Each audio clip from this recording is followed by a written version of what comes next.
बोल सिंगावाली मैया की जय। बोल संगा मैया की जय।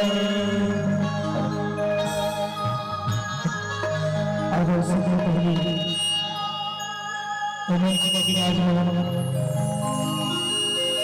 भगवान कृष्ण महोत्सव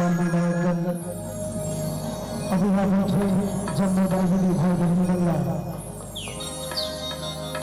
आयोजक समिति के जन्म भाई मल्ला हमारे संगीत कलाकार संगवारी मल्ला एक घोषक भैया नानी नानी लड़के मल्ला हमारे माँ शारदा मानस जगराता परिवार गाँव जराही के लड़के मन रहा सादर नंबर है जय जोहार है जय जोहार है।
दरबार की जय।